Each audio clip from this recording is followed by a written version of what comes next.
පස අලුත් වෙනවද අලුත් කරනවද කියන ප්‍රශ්නේ අපි විසඳගන්න ඕනේ. ඇත්තටම පස අලුත් කරනවා. ඒ අලුත් කරන්නේ මේ මිනිස්සු නන් නෙවෙයි. වරද්දගත්ත නැතන. මේ පස අලුත් කරන්නේ සූර්යයා සහ සාක සහ සියලු සත්තු. සූර්යයා විසින් තමන්ගේ ශක්තිය නිකුත් කරපුවාම ඒ ශක්තිය සාක පත්‍ර මත ගබඩා වෙනවා. ඒක තමයි ඇත්ත වෙන කිසිම ජීවියෙකුට සූර්ය ශක්තිය පොළොවට ලබා ගන්න බෑ සාකයකට ඇර. සාකය මේ සූර්ය ශක්තිය ගබඩා කරගෙන ඉවරලා මේ කොලේ ගලවලා ඒ අවශ්‍ය කාර්ය කරලා වුණාට පස්සේ අලුත් වෙනවා ගහ අලුත් දළු දමනවා අලුතෙන් දළු දාන්න පල්ලෙහාව ඔක්කොම වේලෙන්න ඕනේ. නවම් මාසෙට පොල්ලතු 9ක් වේලෙනවා. මේක අපේ ගම් වල මිනිස්සු කියන කතන්දරේ. ඒ පොල්ලතු 9 වේලුන් නැත්නම් පොල්ලතු 25ක් ගහක තියෙනවා.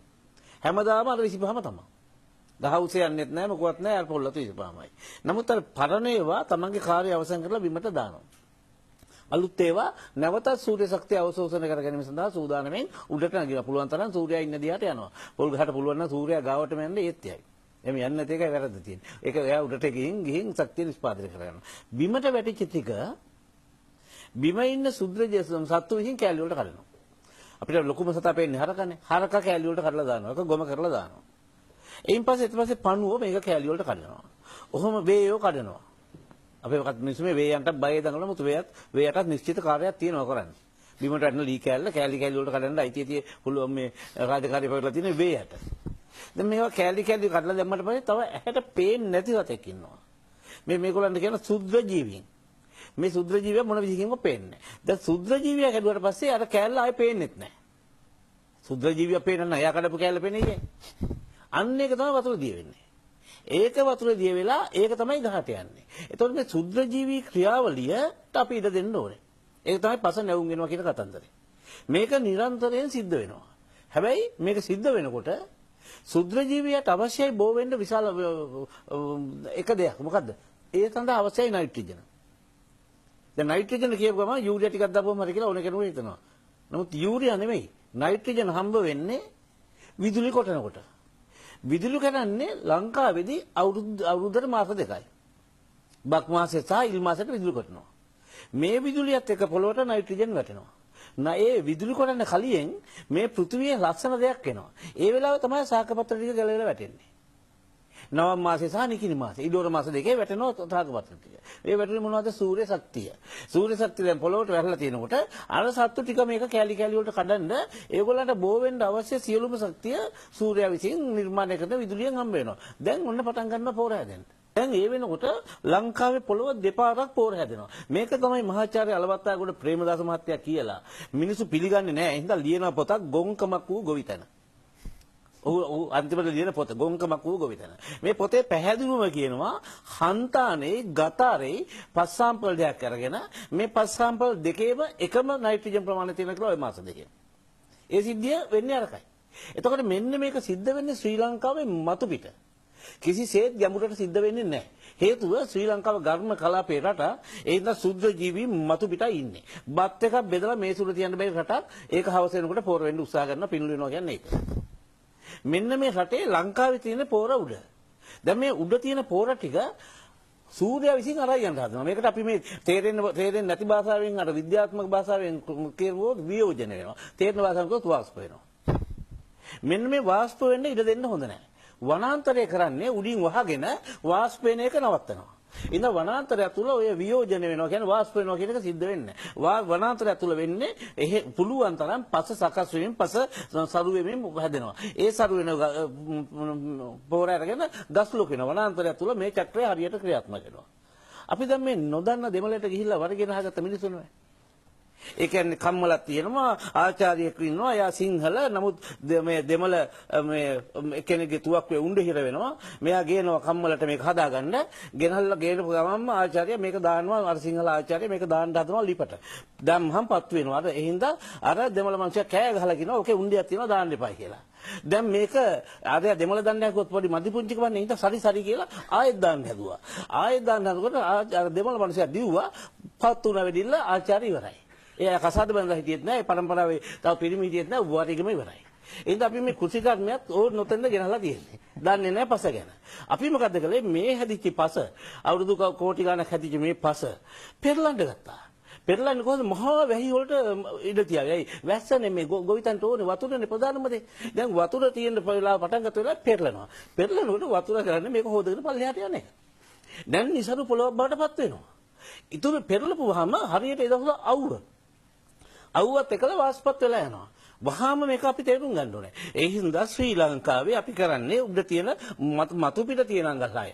දැන් එංගලන්තේ නම් ඕක තියෙන්නේ පොළොව යට. හාරලා අඟල් 9ක් උඩට ගන්න නැහැ. එංගලන්ත සුද්ධ ජීවින්ට උඩ ඉන්න බෑ. සීතලයි. ඒක පොළොව යට ඉන්නේ. එංගලන්තේ ගස්වල මුල් දුවන්නේ පොළොව යටට.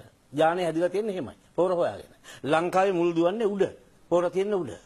අඩුම තරමින් මේ ගහක් ගලවලා බලන්න උඩ අඟල් 6 තමයි ඔකේ මුල් ටික තියෙන්නේ. අර මයියංගනේ පාර කපන මේ දවස්වල උඩ තියෙන්නේ අඟල් 6යි. උඩ තමයි පණුවෙක් හරි ඉන්නේ. ඌරෙක්වත් ලංකාවේ අඟල් 6කට වැඩිය හරන්නේ නැහැ. මොකද ඌරක් දන්නවා මේ පණුවේ ඉන්නේ මේ උඩ අඟල් 6 කියලා.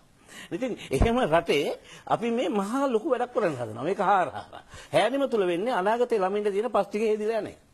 අපි කරන්න තියෙන ඇත්තටම මේ පස්වල අපිට නියමයක් තියෙනවා ලංකාවේ අඟල් 6යි. අර නගුල හදලා ඒක ඔප්පු කරන්න තියෙන එකම සාක්කිය අපේ නගුල. නගුලේ තියෙන අඟල් 6යි. අයියෝ ඔය කටේ බැලුණාත් ඔක අඩියක් හැරෙන්න හදන්නේ. ඔය හරකුණ්ඩ බැයිද ඕක අදින්න තවත් යටට නෑ අඟල් 6යි. මෙන්න මේ අඟල් 6 පස් ටික දෙපැත්තට කරලා එන්නේ පස් ටික මැදට අර සූර්යාලෝකය විසින් නිර්මාණය කරපු සාකපත්‍ර ටිකක් දාලා ඒ කුඩට පස් ටික දැම්මොත් ඒක නිකම්ම පෝර වෙන්නේ නැද්ද? ඊට පස්සේ ඒ කුඩින් අහපව් වසුනක් දැම්මොත් ඒ කියන්නේ මොන හරි ටිකකින් වැහුව පිදුරු ටිකකින් හරි වාෂ්ප වෙයිද? වාෂ්ප වෙන්නේ නැහැ. ඒක පෝර ගොඩක් බවට පත් වෙනවා ලංකාවේදී ඔය මාසෙ තුල මාසෙකදී. ඊට පස්සේ අපි අර රැයට පිනිබහනකොට සූර්යාගේ ශක්තිය පින්නක් බවට පත් කරනවා. ඔය පින්න ඇවිල්ලාට වසුනට උරාගත්තාම ඒ වසුන විසින් වතුර දෙන්නේ නැද්ද පොළොවට? අපිට වතුර දැමීම උවමනාවක් තියනවාද? ඔය වනාන්තරයට සිද්ධ වෙන්නේ නැත්තේ සිද්ධ වෙන්නේ ඕකයි. මෙන්න මේ ක්‍රියාවලිය තේරුම් ගන්න කුසිකර්මය කරනවා නම් තාමත් ශ්‍රී ලංකාව ආසියාවේ ආචාර්ය නෙමෙයි ලෝකෙම ආචාර්ය කරන්න පුළුවන් කුසිකර්මය. එහෙනම් අපි මේ පරිසරයේ වෙනස්කම් ටික ඒ මාස වලට වෙන්නේ මොකක්ද කියන හොඳටම දැනගන්න ඕනේ. හරියටම දෙසැම්බර් මාසේ කියන්නේ දුරුතු මාසේ සාකපත්‍ර ටික ඉදෙනවා ගස්වල ඉදෙනවා. මොකද ඔවුන්ගේ කාර්ය ඉවරයි. අපිට පේන්නේ උඩින් හැම බැලුවොත් රතු පාට කහ පාට කොළ තියෙන වනාන්තර. ඊට පස්සේ නවම් මාසේ ඊට පස්සේ අලුත් වෙන මාසේ කොළ ටික සේරම ගලවලා දාන්නේ කාර්යය හැමාරයි. පොළොවේට දාලා වහනවා. ගහ විජලනය වෙනක නවත්ත ගන්නවා. කොළ තිබ්බොත් විජලනය වෙනවා. එහෙනම් ඒක නවත්ත ගන්නවා. දැන් ගහ රෙස්ට් එකක් මාසෙක නිමාඩුවක් මේ මාසෙක නිමාඩුව අරගන්න ගන්නකොට අනිත් පැත්තෙන් පටන් ගන්නවා ඊළඟට මේ මැද වැදුනා මැදින් මාසෙදී වැස්ස පටන් ගන්නත් එක සුද්ධ ජීවීන් තමන්ගේ වැඩේ පටන් ගන්නවා සුද්ධ ජීවීන්ට බෝ වෙන්න ඒ වෙලාවේ අකුණු ගන්නවා අකුණුත් එක්කලා සුද්ධ ජීවීන් බෝ වෙලා වැඩේ පටන් ගන්නවා කොම්පෝස්ට් හදන්න සාකපත්‍ර වල සිද්ධ වෙනවා මුල් අදින්න ඒකටම සූර්යයට අවශ්‍ය උත්තේජනයේ දම්පාට වර්ණය හරහා දෙනවා එච්චරයි දැන් ගස් ටික කොළ හැදිලා ලස්සනට හැදිලා ඉවර වෙනකොට ඊට පස්සේ ඒ සූර්යාගේ ශක්තියින් වල හැටියට මල් පිපිලා ගෙඩි හැදිලා මේක ලස්සනට වෙනස් වෙලා මෙන්න මේක වටහා ගන්න ඕනේ අපි. ඒක වටහා ගන්න කරන කුසිකර්මය කළොත් මේක ආශ්චර්යම තමයි.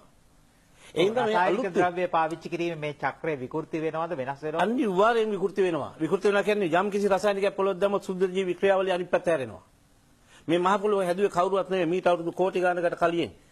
මේකේ පළවෙනිම හැදිච්ච සාකය නීල හරිත ඇල්ගි බුදුහාමුදුරන්ගේ භාෂාවෙන් කිව්වොත් බදලතා අපිට තේරෙන භාෂාවෙන් කිව්වොත් දියසෙවල.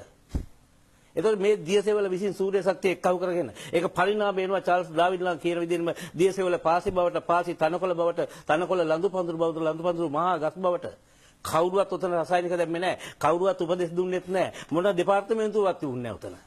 ඔක තිබේ විදිහට අදත් ඒ ක්‍රියාව එහෙමම සිද්ධ වෙනවා.